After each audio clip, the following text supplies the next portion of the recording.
It's Plastic Profiles! Welcome, everybody! I'm your host, Agent Chuckles, and with me, as always, Steve the Writing Dad. What's going on, everybody? And I'm going to yell my entire dialogue for the entire episode. Yo, so that's pumped. it. He lost a bet. He has to do it. Yeah, I have to yell everything. This is my best Sergeant Slaughter impression through the whole episode. I scream my dialogue. Yeah. In the beginning, it sounds like Guilford Godfrey, but you know. I was playing chess with Nostradamus. Sergeant Slaughter, Gilbert Gottfried. It's not that. It's very close. Yeah. It's close. And I met Gilbert Godfrey. Oh yeah, personally. Yeah, and he really does sound like that all the time. He's 6'6", and ironically, he's as tall as people think Sergeant Slaughter is. Yeah, he had a grandmother in the hospital I worked at, man, in New York. Oh, yeah. And he came in there story. one day. It was just weird. I was like, man, isn't that? And he did this. I'm the guy. Like I said, okay, it's me. I said, okay. So was he Gilbert Gottfried or was he like regular voice guy? No, it was a mix. Like his voice is like that, but right. When he does character, he exaggerates. Yeah. The voice, but like he's not like all the time. But it's close though. It's you can see where it goes. Like it's not far off. You know, or he could have just been doing that for the staff. Like I don't know. Like he just, right. Well, I always wonder whether Bob Goldthwait does that shtick the entire. I don't know. You know, like does he? Is that really him, or is that the? Oh God. I don't know that I've ever seen him. You know, no, I've never seen him outside of that character, man. Yeah. But that'll be gnarly. One day he just talks to you. He was like, actually, yes. I was reading the New York Times the other day. They have an interesting article on how people, their expectations of one's character, whatever he's gonna say, but it's so proper. Yeah, I am Robert Cat Goldthwait. One does not simply do the voice. Professionally, I am Bobcat. That's how he ends every sentence.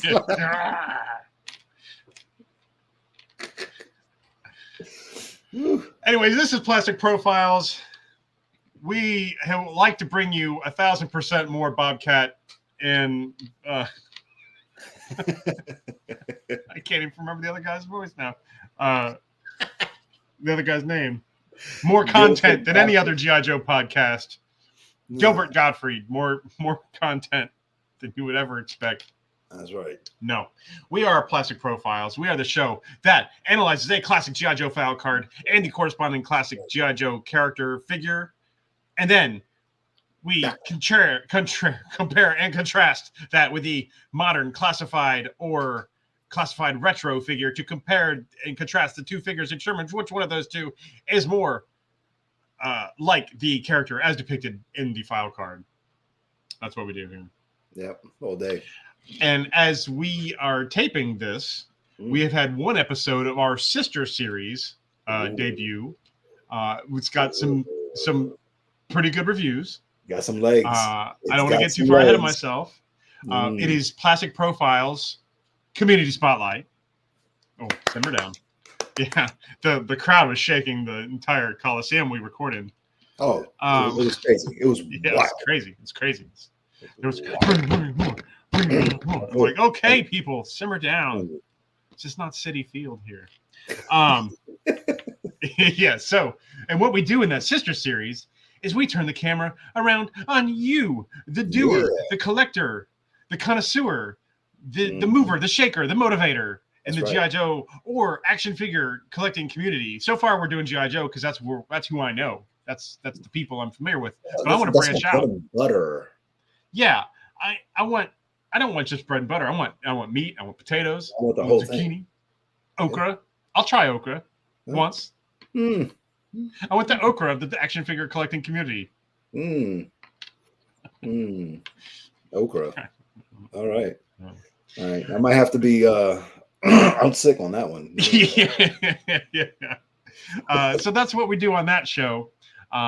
And so we had Joe's Oscar Mike on for episode 1, and we had a lovely conversation to learn all about the snake pit and everything he's got going on there. Was a lot of fun. I hope you check it out. I hope you have checked it out. I hope you plan on checking it out. Good stuff. We cover all the bases. I hope you will have had checked it out. Do it. But that's not what we do here. That's not what we do here right now.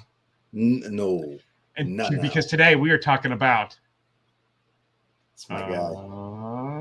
Where'd it go? Why can't I get it to come on screen? Duke. The Dukester. The Dukinator. The Duke man. Duke. Making copies. That's the First guy. references. Yes, today we were talking about the G.I. Joe First Sergeant Duke. Let's get into it. We've wasted enough time. We got a lot to go over.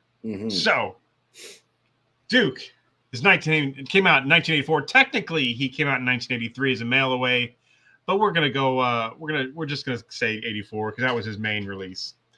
He's the first sergeant, codename Duke, file name Hauser Conrad S. Primary military specialty airborne infantryman, secondary military specialty artillery, small arms armorer. Birthplace St. Louis, Missouri, grade E8, Master Sergeant. Duke was fluent in French, German, and English when he enlisted in 1967. Graduated top of his class at Airborne School, Fort Benning. Opted for U.S. Army Special Language School. Specialized in Han, Chinese, and Southeast Asian dialects. Went Special Forces in 1969. Green Beret to you and me. Worked with tribesmen in the boonies of South Vietnam, ran 4 different Special Forces schools, turned down a commission in 1971, said, I don't need that money. Commands by winning respect. Current assignment, acting First Sergeant, G.I. Joe team. That guy. Statement after declining commission. They tell me that an officer's job is to impel others to take the risks, so that the officer survives to take the blame in the event of total catastrophe. Well, with all due respect, sir, if that's what an officer does, I don't want any part of it. Ugh. So if you see my little blurb there, just guessing. I mean, I know that there's waivers and things you could sign to enlist earlier and things like that. There's those stories. But if he graduated or if he enlisted in the Army in 1967, that roughly puts him as born in 1949. Just a little. So that means he'd have been 35 when this figure came out. Oof. Just something to a little long in the tooth. Pipe and smoke it. Yeah, well, you know, he's been around. Oh, this ought to be good. I have no idea what these references are from. Okay, so the first reference, I remember now. The first clue, they can feel it all over. Okay, I'm sure you don't get it now because I'm barely get it. So we're gonna quickly go through his Special Forces training because we have gone through this with other characters. So step 1 is 6 weeks long. It's basically it's the preparation course. It focuses on fundamentals like physical fitness and land navigation. Step 2 is 24 days long. Stuff. Yeah, you know, it's just a quick 6 weeks. Yeah. Step 2 is 24 days where you test your skills. You follow that up with the Special Forces Assessment and Selection, or SFAS. It's a 24-day test of physical and mental stamina. Oh, excuse me. Bless you. Thank you. The second clue is they can feel it all over, people. Ants. No, you're never going to. If you get this, I don't even know. You will never get this. I'm not. Yeah, I've already given up. Like, yeah, you should. It's best. I've already given up. Tap out. Step 3 is a quick, brisk 53 weeks where you undergo immersive Special Forces candidate training. You learning a new language, which we know he's fluent in several languages, so maybe he picked up some here. In the 53-week Special Forces qualification course, the Q course, which also includes SARA, Survival, Evasion, Resistance, and Escape exercises, Advanced Special Operations Techniques, ASOT, and a staged invasion of the fictional country of Pineland. Pineland. Yeah, that's a lot of fun. I think Falcon, we talked about that extensively. That's a good episode. You should go listen to that, where we talk about the fun that is the invasion of Pineland. I almost like saying it. Like it's in North Kakalaki. Pineland. Pineland.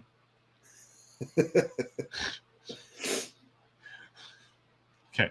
Step 4 is where you graduate as a Special Forces soldier. You earn the right to wear the Green Beret and the Special Forces tab. Yeah. Oh, right. I popped up a window. There we go. After overcoming intense training and challenges to graduate as a Special Forces soldier, I took all this information from GoArmy.com.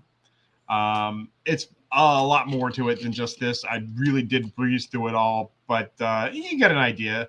But if you don't, go watch Falcon. Watch the other shows. Yeah. They can feel it all over. Go. Yeah. No. Don't worry. There's more coming. No. I'm not going to get this. So, in Duke's file card, let's see. Let's go back. They mentioned where he worked with the tribesmen in the boonies of South Vietnam. But that's the real thing. They really did do that. And I went too far. The Montagnards, as they were called by the French, which is the word for mountain dweller, they fought beside the French colonists and gained a strong reputation on the battlefield. They had, at best, distant connections to the central South Vietnam government, which in the early 1960s was headed by President Ngo Dinh Diem. The U.S. feared that the thin loyalty to Diem's government could make the Montagnards easy recruits to the cause of the Communist North. Between the French Indochina War... What's that? I said, you can't say that 5 times fast. No, I will not. Between the French Indochina War, which followed immediately World War II, and the Vietnam War, more than 1 million Montagnards were killed and 85% of their villages destroyed or abandoned. Goodness. Despite decades of suffering, the Montagnards formed a unique bond with the U.S. Army Special Forces soldiers whom they fought and died alongside. U.S. forces first made contact with the Montagnards, I hope I keep saying that word, in October 1961. David Nuttall, an international voluntary services official with 2 years of experience working on agricultural projects across South Vietnam, and Staff Sergeant Paul Campbell, an Army Special Forces medic, arrived in a small Montagnard village called Buon Inao. Campbell recruited village elders to the Buon Inao experiment, which was intended to improve living conditions, agricultural means, and medical facilities while standing up a defense system around the village to encourage defiance against the forces of the North. So that's the beginnings. What's that? I'm just going to point this out here. Yeah. For all of our listeners, all of our watchers out here, you get so much with this show. You get the G.I. Joe, and you get history. You get knowledge. You get so much information, man. Tell your friends. All right. If you haven't done it yet, like and subscribe. I'm just saying. Oh, look at you go. Look at you This is go. amazing. Look at subscribe. Right there. Make my heart go pity patty. This guy. Hey, that boy good. So right. So that's how this all tiles into the file card. Ties into the file card. Duke worked with the tribesmen, and this is what really happened. The Green Berets really did work with the Montagnard people. For there's Basie, Miller, Satchmo, and the king of all. No, I don't have it. No. Duke. Mm. Yeah, no, I know. No. The two Americans gained the trust of the Montagnards in Buon Inao and formed the Village Defense Program, VDP. As the VDP expanded to neighboring villages, the Buon Inao experiment was expanded. The CIA operation shifted by 1962, with Army Special Forces ODA teams training 1,300 Montagnards from 40 neighboring villages. About 300 were selected to form the 3 100-man Mobile Strike Force companies, or Mike Force, which sounds way cooler. Force. Yeah. They all had English names. They're all Mikes. Mike 1, Mike 2, Mike 3, Mike 99, right. Mike 100. That's how we do it. That's not true. So yeah, so that's the clues. That's a who is that? Okay, I have to Google search. It's been so long. I think it's a song that's the reference to Duke Ellington, but I can't remember who actually does that. Was it Stevie Wonder? I can't remember. Hold on. Okay, yeah, the song was written in tribute to Duke Ellington. The song's called Sir Duke. Sir Duke. And yeah, it was Stevie Wonder. Okay, so I was on the right. I was on the right path. Oh boy. Yeah. Okay. I'll try not to make them so hard. There's not a lot of Duke musical references out there, though. No, that was, you know what? Good for you for finding a deep cut. Good for you. So Duke's qualified weapons: the M14, the M16, the M1911A1, and then the which, you know what? Did they even say what his weapons were in this file card? Yeah, they didn't. So I'm kind of playing fast and loose here with the facts, but I'm going to guess these are his qualified weapons because those were the standard weapons at the time. Now his weapon is some sort of an MP5, definitely modified, and of course he is qualified for the XMLR-3A laser rifle, as is all Joe. That's right. Standard issue. That's standard issue. You need to have the laser mobile laser rifle. You shoot a laser, bro. Yeah. Do you even laser? Life. So here's his packaging from 1984. Iconic art. The explosion. Just wonderful stuff. He really looks like. So when you think of Joe, you know, you hear that the byline, the catchphrase, whatever, a real American hero. When you look at that picture, right, that dude looks like a real American hero. Yeah. That's the guy. Yeah. Oh, and all these classic G.I. Joe images and pictures are brought to us by 3D Joes. I am coming down from the COVID, so I will not sing this time. Excuse me. Oh my gosh. Sorry. Oh my God. I don't know what happened there. All right. Wish we could have played a song. Oh, guys. Sorry.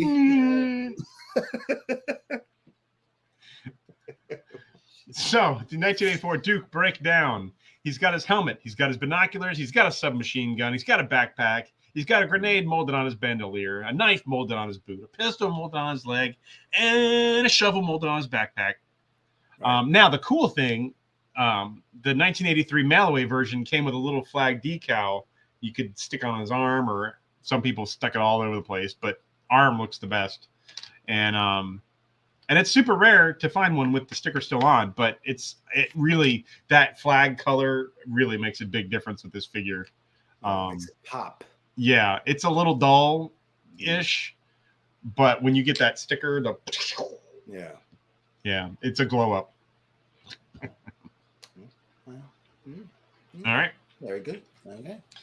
So we're gonna review two classified figures today: the classified and the classified retro.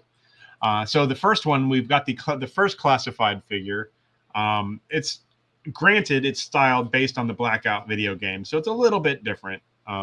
But we'll get to that. So we've got his box. We've got the box art. Box art is by Francesco Francavilla. You can find his Instagram at F_Francavilla, or his website is francescofrancavilla.com. And yeah, it's good art. I mean, I don't know that I would want this as a poster, but it's done well. Yeah. I agree with that. Like, obviously it's great. But it's not something that draws me. I'm like, it's fantastic. I could never do something like this. Yeah. 100%. I'm not no dragging on the artist. No shade at all. No shade. No, not at all. Not at all. Yeah. Good but art. Not my thing. Just not my thing. Yeah. So we got the figure breakdown. He does come with a pistol. He comes with a blaster. He has a binocular that can clip on his belt. He's got a backpack. He's got dual canteens on his backpack and a shovel molded on the back. So kind of the same loadout. he's just a different laid out figure with his shin guards and his, that stuff. Shin guards, but no flak jacket at all. No, Right? no, just no, no. You know what? My shins. I'm really worried about those things. The power of America repels all lasers and bullets. Yeah. You guys don't understand how real it is down there. I don't have to worry about any of this. Cobras have zero aim. Right? But those this chin repels everything. So the classified retro packaging. It mimics the original art, and it's one of the more successful, I'd say, for the retro. You know, we've hammered the retro art quite a bit. This is all right. It's all right. Again, I wouldn't want a poster of this necessarily, but it's all right. It does its job. They updated the weapon that he's holding, and what weapon did he have in the original art? I always forget that. Was it a? Yeah, no, he did have that weapon. He just didn't come with the weapon he's holding. Right. So, too far. There we go. So they updated the helmet though, because the helmet has a visor, which we're going to get into that here. So his helmet does have a visor, which a lot of the 82, 83 era Joes came with, a clear little plastic visor. He does come with a pistol. He's got a backpack, dual canteens. It's the same backpack as the other one, exactly the same. It's just molded different. And actually, if you can see on the shovel, they put on there G.I. Joe, wherever there's trouble, blah, blah, blah, blah, blah, is written on his shovel. As if he took the time to be like, it'd be really cool if I wrote out our theme song on the shovel. And they just standing around like, yo, you know what? That's a great idea, bro. Duke, you wrote on your shovel? Hey, Duke, you wrote on your shovel? Shut up, Shipwreck. I'm going to knock the mustard out of that hot dog. What? That's what he says in the first thing we see, the first G.I. Joe cartoon. Scarlet flies low like Maverick. Out of that hot dog. I'm going to knock the mustard out of that hot dog. Yeah. Who says that? That's what he says. And then the big reveal is, a girl was flying the plane. Oh. Yeah, Scarlet reveal. They let women do that? What kind of outfit is this? We got women flying planes? This is ridiculous. She better be wearing a skirt at least. Yeah. Scarlet, go change into a skirt like a proper woman.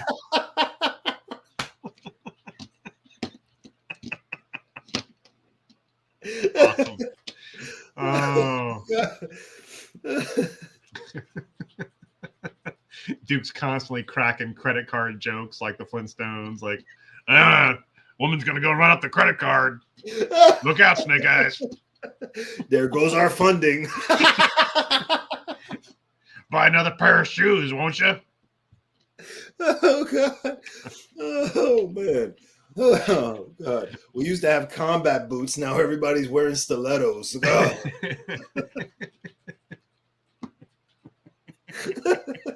Who thought this was a good idea? Okay. All right.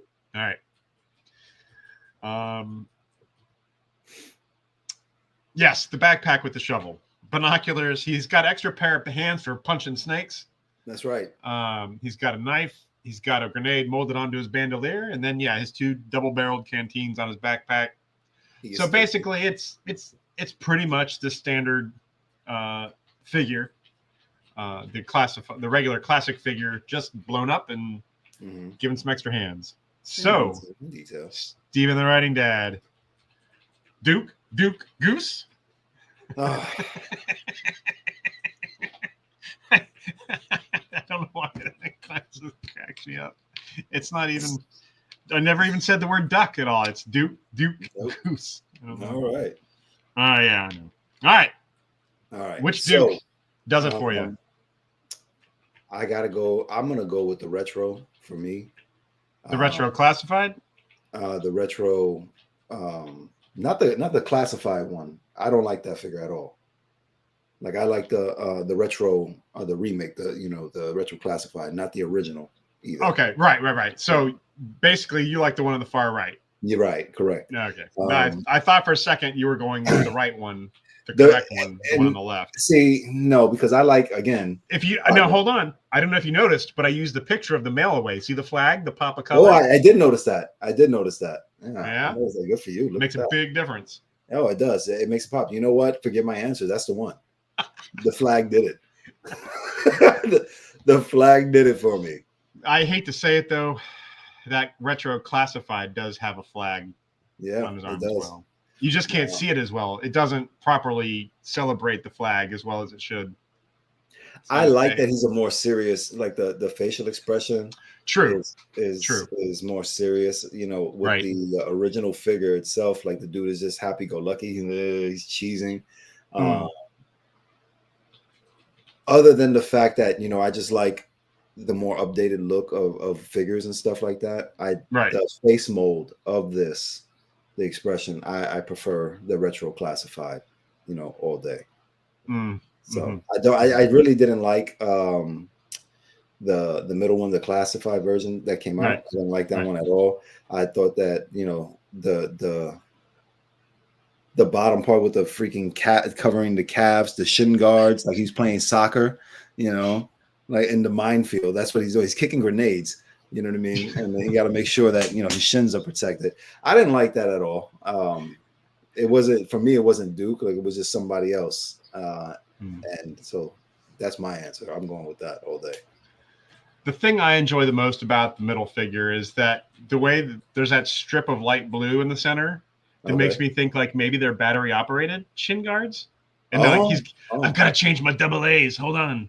Like he's got to put in fresh batteries. Can jump. Wait till I pump these bad boys up. Yeah, it gives him the $6 million man sound. He jumps. And everybody's looking around like, what is he doing? He's pretending that he's bionic. You know what this is? He's our special little buddy. He's my special boy. We keep him around because he's strong as an ox. You know what I mean? But, So, yeah,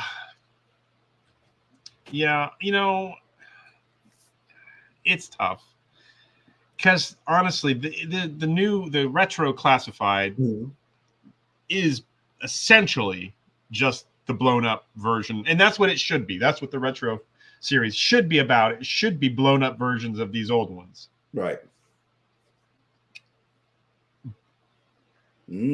Oh, the changing of the tide here. I'll say this: if that flag came standard issue, and he didn't have the cheese smiling face, I like the expression on the retro class. I'm ready to go, guys.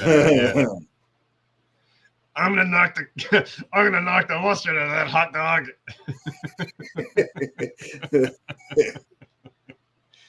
Now that you read my green sheet, I'm a man of action. That's right.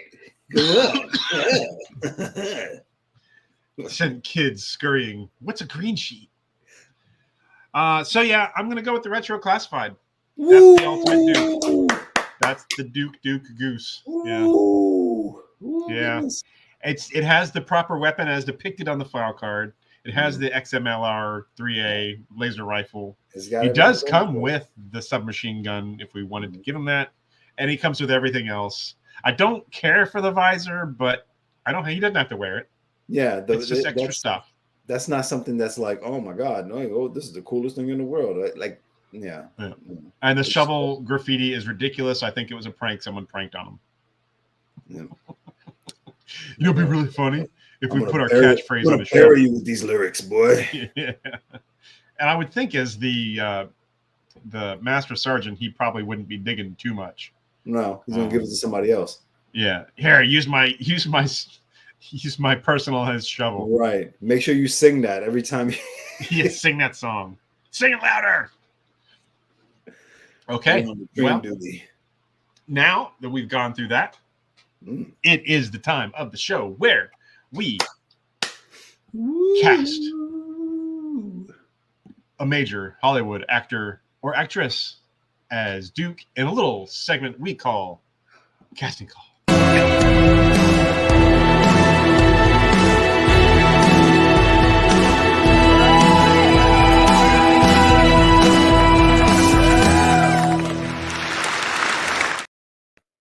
All right, casting call. I'm gonna go first because I see who you picked, and I think that's. I want to go first. Okay. So, I picked. I did. What? So what our rule here is? What we do here is we cast the character based on where the G.I. Joe or Cobra character is from. We cast the actor or actress that's from that location. So Duke is from Missouri. I picked an actor from Missouri. I picked John Hamm. Oh, the hamster. John Hammond Bubbly. Oh, I like that. That's a good look. That's a good look. Yeah, I think so. I think it works. I mean, he might be a little old right now, but but no, I like John Hamm, man. 10 years ago, Mad Men era, I think it would have worked. Yeah. He's tall. He's he's dashing. He is. I feel he is. That guy's good. That guy's good. Yeah. I don't know. For me, like, John Hamm was a contender. But there was like I don't know. Every time I see John Hamm, man, it's always like a softness to him a little bit. Like, he's serious, but there's an underlying softness to him, that I just can't get over. I couldn't put him with Duke for me. It's called acting. Is that what it is? Thank you so much for breaking that down. That's what would I do without you? That's the creamy nougat in his Snickers bar. All right, well, let's see who you picked to play Duke. John Cena. It's funny because I just see a blank page. Do you really? Oh, you can't see him. You can't see him. I see what you did there. Oh man, I picked him because I didn't want to pick anybody from Missouri because sometimes we don't follow the rules because we're rebels, and I felt like being a rebel today. Also, I think John Cena has a lot of range. He really does, man, and he can be a little serious with being in that comedic tone. And I could see him doing really well as that. Like I would watch him as a Duke, I can see that. Now, everyone jokes on, he skipped leg day. I think John Cena needs to back off leg day a little bit. Like take it down just a notch. Yeah, just a little bit. John Cena. He doesn't have to go full Dave Batista right now because Batista is not what he was. And that's fine because he's healthy now. Yeah. But Cena, just the next step down. Just a little. Yeah. Just skip leg day once. No, one time. Just come on, one time. But just one time, bro. Let it be. Oh, but man. I think, you know what the thing is, man? He's the smallest that he's ever been now, right? And he's still huge. Yeah. No, he is. Like the dude is just huge. Tree trunks for eyes. Man. He has what's that condition? He actually has a condition where his body produces too much growth hormones. Yeah, so like that's why it's like his hands are like huge, you know what I'm saying? Like a bunch of bananas. Yeah. He's got a condition. Tony Robbins has the same thing. It's called Rich. Yeah. It's called Rich.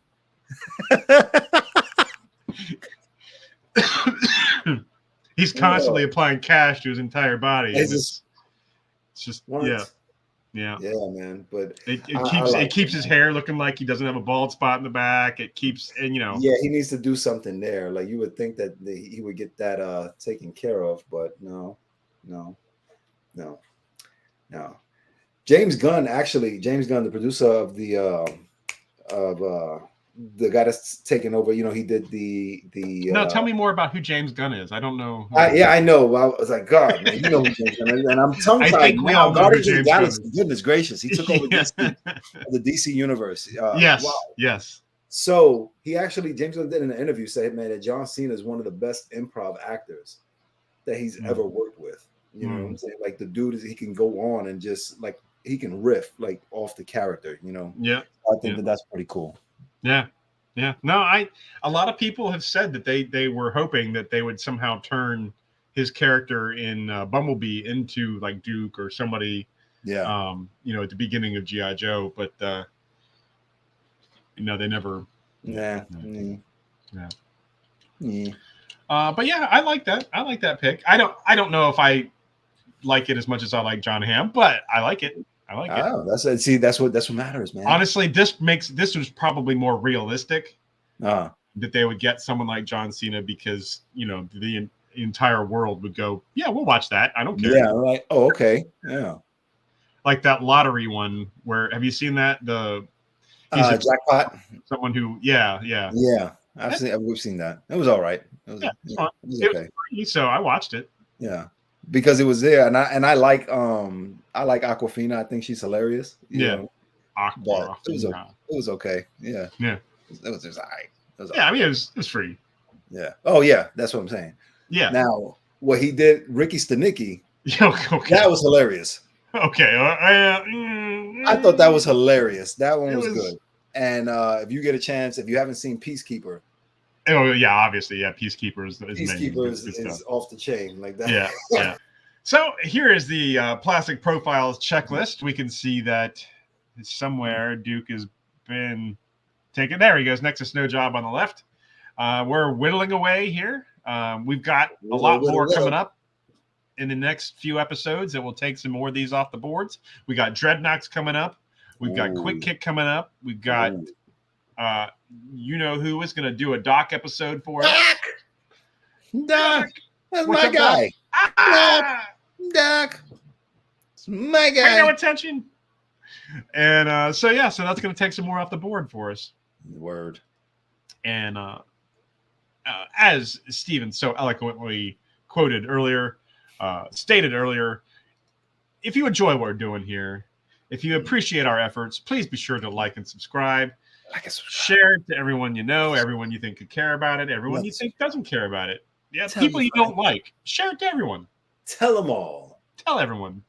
Tell everybody. We're here. Just don't look here. Don't peek behind the curtain, folks. Okay? We will go giant faces. There we go. Giant faces. This is an election year. We're trying to do our best. So...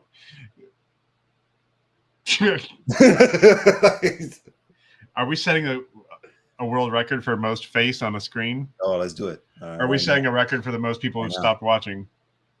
Intense. No, I can't do that to people. Man, that is a lot of face. They can see your pores. You want to see the relief map of China? The glare. I just shaved last night, so man. It's smooth. It is. All over.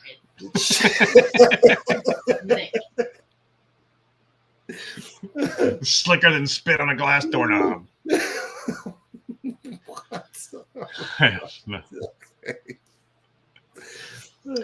So I am Agent Chuckles. I do lots of social media things. Occasionally I take poor pictures of toys. I will post them on my Instagrams and in Facebooks. You can find what I do in the links below in the description. Steer the Writing Dad, why don't you tell me a little about what you like to do? All right. Well, I like to give insights on what it's like being a dad. I do short stories as well. You can find all of that at thewritingdad.com. And there you can find, sign up for the newsletter. You can go ahead and get all of my social medias all in one place. Come on. We got a lot of exciting stuff coming down the pipeline. A lot of nice story, imagery, story stuff coming in. Stay tuned. It's coming and it's looking really good. I'm excited about it. So, I'm looking forward to it. I'm looking forward to story time. Yeah. That would be great. All right, everyone. Well, thank you for watching. I hope you enjoyed it. Woo! Yo, Joe, everybody. Yo, Joe.